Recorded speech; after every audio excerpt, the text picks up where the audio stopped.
For 3 years the Lord of light and glory had gone in and out among his people. He went about doing good and healing all that were oppressed of the devil, binding up the brokenhearted, setting at liberty them that were bound, restoring sight to the blind, causing the lame to walk and the deaf to hear, cleansing the lepers, raising the dead, and preaching the gospel to the poor. Acts chapter 10 verse 38, Luke chapter 4 verse 18, Matthew chapter 11 verse 5. To all classes alike was addressed the gracious call, "Come unto me, all ye that labor and are heavy laden, and I will give you rest." Matthew chapter 11 verse 28. Though rewarded with evil for good and hatred for his love. Psalm chapter 109 verse 5. He had steadfastly pursued his mission of mercy, never were those repelled that sought his grace.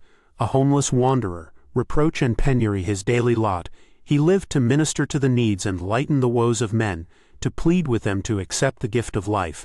The waves of mercy, beaten back by those stubborn hearts, returned in a stronger tide of pitying, inexpressible love.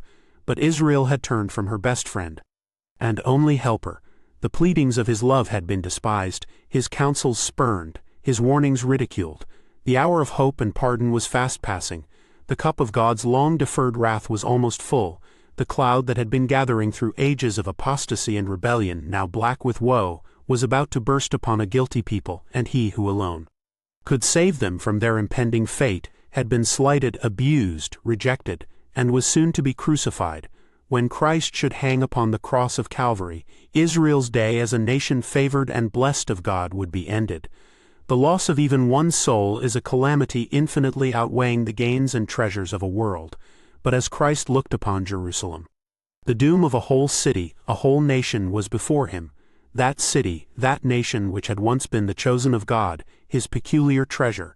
Be a true Christian by sharing the message of God.